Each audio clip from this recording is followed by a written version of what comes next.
Previously on Ronice and B Show. I want to bring this conversation accountability between the sisters. All right. I think it's important, especially at this point in my life. You know, you look around and you're 40-ish.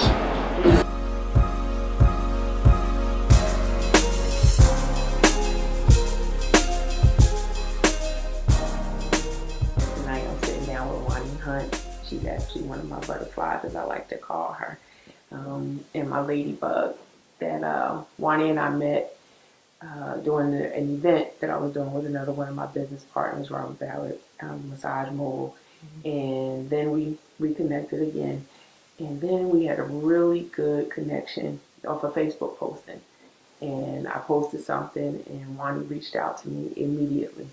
So Wani, thank you again for coming. I know some of the stuff that we talk about, I share my story, and I really appreciate you sharing a little bit about yours. So you just want to tell us a little bit about who you are and where you are right now. I really would appreciate it. First, I want to say thank you for having me. My first time I get to be on a TV show with none other than Ronice. I met Ronice, like she said, we met with another business partner of hers, and we didn't talk to each other for a while, and then we ran into each other again at another event, and we exchanged numbers, and we talked, and I had a experience, something went on in my life, and I will share. I was raped, and Ronice put this post up, and she said, I don't remember exactly what it was, but I remember texting her and saying, call me. I think you just saved my life. And literally that's what it was. That's what it felt like. And she called me and we talked and she said, okay, I'm going to set up a meeting with you. She came to my house, and one thing about her that I love is she makes you accountable for your stuff. And she asked me, we talked, and I shared with her some of my childhood things, how it had become a cycle. It was just a repeated cycle. I allow people to violate me emotionally, mentally, verbally, physically. And she said, okay, well, what part of this are you going to own up to? And I was like, well, I got to own up to what they did stuff to me. And she's like, yeah, they did it to you. And yes, and it was wrong. She said, but you got to own up to it. And I took the responsibility and I owned up to it. And in the process of owning up to it, it caused me to deal with some demons of my own. Mm-hmm. Demons from my childhood, into my teenage years, that went on into my adulthood, it went into my parenting, and it caused me to not be able to have healthy relationships with males, with females, with family, with children, because I just had all of this stuff. Mm-hmm. All of this stuff just built up. And she gave me this journal, and she said, I want you to write. She said, I want you to write every night. I just want you to write. And at first I was like, I ain't writing. And one day I was Wait, what did you have to write? What was the instruction that you had to write? Because one of the things that I asked Wani was, what do you like about yourself? And as I shared with you guys before, is that looking in the mirror is not always easy to be able to look at ourselves. I talked about how I couldn't really figure out what made me happy. Mm-hmm. And when I first asked Wani that question, she had a blank stare in her eye. And I told her just how pretty she was, because to me she's beautiful. And I told her how I just loved her energy. I loved her hair. I was envious of so many things, and her smile and everything. And it wasn't easy. Like, I know compliments are always that. But she didn't feel it. And I had a glow about her. I told her, anybody that is willing to take on another baby that they didn't necessarily birth into this world is just phenomenal to me. And she didn't feel all those things.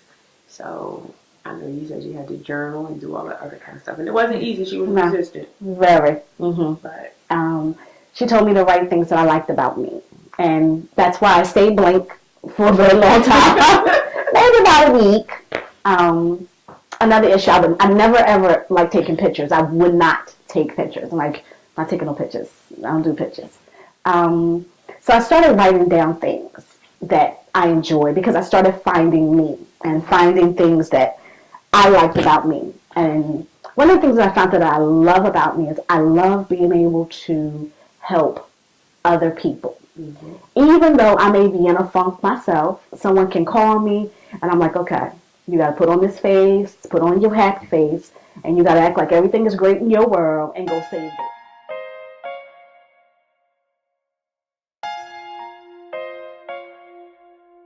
Currently in the process of becoming a DVS, which is a domestic violence specialist. Yes, yay me! And also social work. I'm actually taking classes for that as well. So I stay pretty busy. Yeah. You still got your baby? Yes, and I still have my David, who is not going anywhere. He said he's never growing up and leaving me. And you got your big baby? Yeah, and I have my big boy, who is 23, and he's graduated, and Ronice had the pleasure of meeting him, and he enjoyed you. My little one has a crush on her, though. Yeah. So you can tell your husband to watch out, watch out. I'm lovable. Very. I don't have much longer as far as school for social work to go. I should be done fall 16th, which is a big deal for me because I would start something, wouldn't finish it because I would always end up taking on something or somebody else's, and I would put mine on hold. And so, to you, Pro. Yes. So now I say, no, I'm sorry. I got class. Yeah.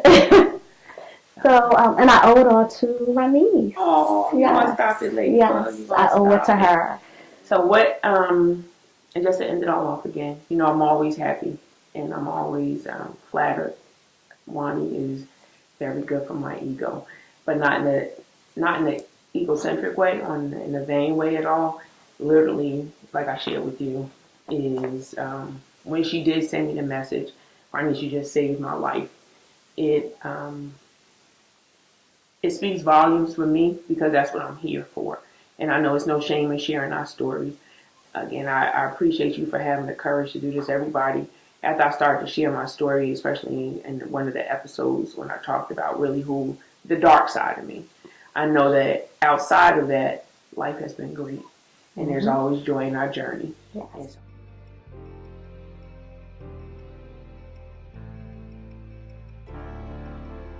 Juan, so you touched a little bit on the fact that you had to deal with some of your demons. Are you willing to share just what some of those demons were? One of my demons was I was really, really angry.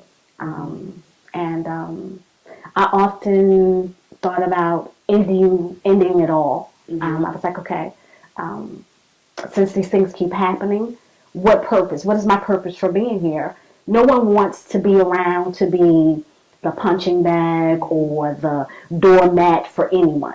Right. So my demon was always trying to exit out and not exit out the right way. Right. So whether I decided to drink, and I wasn't a hard drinker, give me a cooler and I was done. Right. So I would go through a bottle of wine by myself and still couldn't sleep. So then I would top it off with, okay, let me take a sleeping pill. So those were the type of things. It wasn't street drugs, but I would find a way to just soothe so I wouldn't have to deal. Right. And I was walking around thinking, okay, everything was okay. Right. But the whole time I was pretty much pacifying, covering up, putting a Band-Aid over all of the stuff that was going on. And I mean, a lot of people, this is going to be a real shocker for anyone who sees this. My family, they're all going to be shocked because a lot of them never knew that Wani was Wani. Right. That Wani was Wani. But I can honestly again say is that and just sitting in the time that we sat and we talked and and then for all the stuff, the continuing conversations that we have, and when you call me and you say, okay, tell me if I'm wrong. And I say you're wrong because you're asking me. But the flip side is that I always say, one, you are choosing to take on somebody else's issues. Mm-hmm. And I know it's hard for us because we want to help. And even when you take on too much, my question always back to you is, Wani, is this something that you want to be accountable for? You're not accountable for somebody else's happiness. Is this making you happy? Some of the struggles that you just, that we choose for ourselves. It's almost sometimes whatever, I tell everybody, you're the architect of your own destruction. And so if this is not going to soothe you, if it's not going to please you, we all have choices to be able to do something.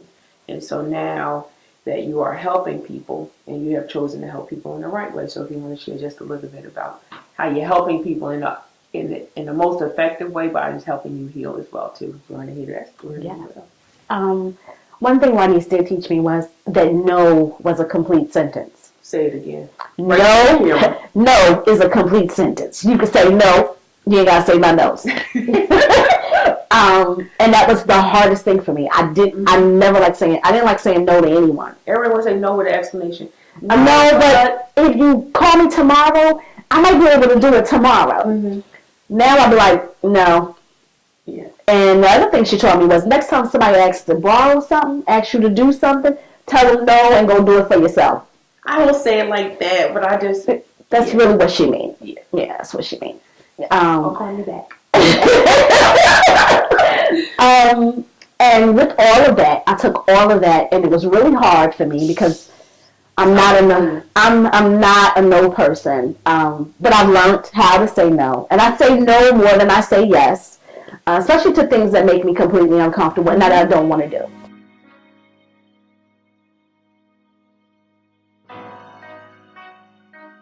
So again, Juan, thank you so much for sharing your story and having the courage to come and share. What advice or how would you counsel somebody or tell someone, how do you find joy in your journey? I will let them know, to let them know it's definitely not your fault. It's nothing that you have done to cause any of the things that have happened to happen. And that, but you do have to be accountable. Thank you. For some of your stuff. Okay. She said stuff. Yeah. I know what I would have said. And that in everything that you go through that may seem bad, there's always a good to it. Mm-hmm. Even if it's to help someone else to get through it. Mm-hmm. So you always have to remember the things that you go through, you're not just going through them for yourself. They're actually for someone else. Nice. And that's one of the things that has really, really kept me pushing, because I'm like, okay, this just wasn't for me. He didn't just allow this to happen to me because it was just for me. Right. It's for someone else so that they'll know whether it be what to do and what not to do, so that they don't have to experience, or they may even have to experience it, so that they can help somebody else. But it's all about learning and growing and accepting it, dealing with it, not hiding it, not being ashamed of it. It's okay to share it. You just have to be careful with who you share with. And I always say that I don't want to dig up my past, because when you dig up your past, it can always be placed back in your lap. Mm-hmm. That from this point on in my life, that I will cremate all of my hurt and my pain and my bitterness, because then it turns to ashes, and I can simply just allow it to be blown away. Rise from the ashes. So, just grow. Just grow from your hurt. It's growing pains, pretty much. Doesn't feel good, but you learn and you grow from it, and that's the good part. Well, thank you again, Ladybug, for having real talk, real girls, or whatever. I love you. Yes. There's nothing else you could do about that. I don't want to do nothing about it. And you are my Shiro for today. Thank you so much. Thank you. Thank you. Oh, I love you more. I love you more. I love you more. And we didn't even cry a lot. No, we didn't cry a lot. Mm-hmm. So again, this is Wani Hunt. Thank you for having the courage to share yourself. There's no shame in telling your story. There's always joy in your journey. See you again on Ronice and B Show.